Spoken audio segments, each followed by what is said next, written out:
امریکہ کی ریاست کیلیفورنیا میں نائب صدارتی امیدوار کاملا ہیرس کی فنڈ ریزنگ کا ڈنر دیا گیا۔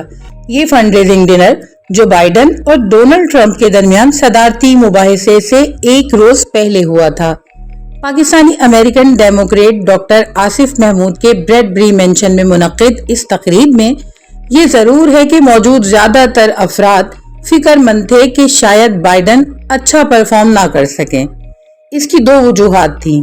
پہلی یہ کہ ڈونلڈ ٹرمپ جملے کسنے میں ماہر سمجھے جاتے ہیں۔ انہوں نے مباحثے میں کیا بھی یہی۔ ایک موقع پر بولے، بائیڈن جو کہہ رہے ہیں شاید انہیں خود بھی معلوم نہیں۔ اس طرح وہ بائیڈن کا تاثر بھلکڑ اور حواس باختہ شخص کے طور پر ابھارنے میں کامیاب رہے۔ دوسرا یہ کہ 4 برس اقتدار سے باہر رہ کر ڈونلڈ ٹرمپ اب تجربے کار اپوزیشن لیڈر بھی بن چکے ہیں، اس لیے انہیں مباحثہ ہرانا مشکل ہوگا۔ ہوا بھی کچھ ایسا ہی۔ ایونٹ ختم ہونے کے چند ہی گھنٹے کے بعد جو بائیڈن کے خلاف فضا بنائی جا چکی تھی، اب امکان تھا کہ کاملا ہیرس ممکنہ صدارتی امیدوار ہوں گی۔ سوال یہ تھا کہ آیا غیر سفید فام کاملا ہیرس اپنے اس ریپبلکن حریف کو ہرا پائیں گی، جس پر امریکہ میں نسل پرستی بڑھانے کا الزام ہے۔ اس طبقے کا خیال تھا کہ ڈونلڈ ٹرمپ سفید فام خاتون اور سابق وزیر خارجہ ہلیری کلنٹن کو سن 2016 میں ہرا چکے ہیں، تو کاملا ہیرس تو ان کے لیے ترنے والا ثابت ہوں گی۔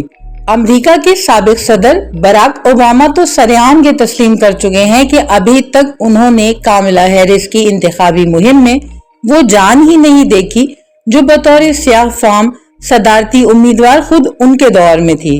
اوباما کے نزدیک بہت سے ڈیموکریٹس کا خیال ہے کہ مرد طاقت کی علامت ہوتا ہے، اس لیے یا تو کاملا کو ووٹ ہی نہ دیں یا ڈونلڈ ٹرمپ کو کامیاب بنایا جائے۔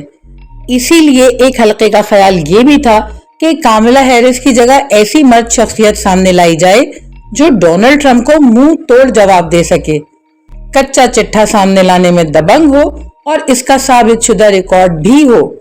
امریکی ایوان کی انٹیلیجنس کمیٹی کے سربراہ ایڈم شف سمیت مختلف شخصیات کا نام اس لیے ڈیموکریٹک حلقوں میں گردش کرتا رہا۔ ڈونلڈ ٹرمپ اس تقسیم کا فائدہ اٹھا کر ہر جلسے میں یہ پوچھتے رہے کہ ابھی تک انہیں یہی نہیں پتا کہ ڈیموکریٹک حریف ہوگا کون۔ اس صورتحال نے ڈیموکریٹس کو مزید بددل کیا۔ پارٹی میں بڑھتی تقسیم کا حل کاملا ہیرس کی نامزدگی کی صورت میں نکالا گیا۔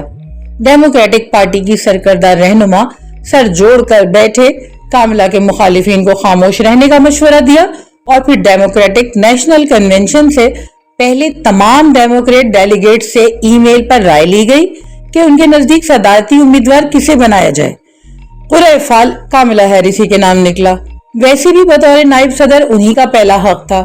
یوں کاملا ہیرس پرائمریز اور کاکس کے روایتی طریقہ انتخاب کا حصہ بنائے بغیر صدارتی امیدوار نامزد کر دی گئیں۔ شاید اسی لیے ڈونلڈ ٹرمپ انتخابی مہم کے دوران اکثر طنزیہ انداز میں یہ کہتے ہیں، کاملا ہیرس نے جو بائیڈن کی کمر میں چھرا گھونپا۔ کاملا ہیرس سے زیادہ جو بائیڈن اگر کسی شخص کو پسند کرتے ہیں تو وہ ڈونلڈ ٹرمپ ہے، اور یہ بھی کہ جمہوریت کی دعویدار ڈیموکریٹک پارٹی نے اپنا صدارتی امیدوار غیر جمہوری انداز سے منتخب کیا ہے۔ اس میں شک نہیں کہ کاملا ہیرس نے انتخابی مہم سنبھالتے ہی پارٹی کی الیکشن مہم میں نئی روح پھونکی ہے۔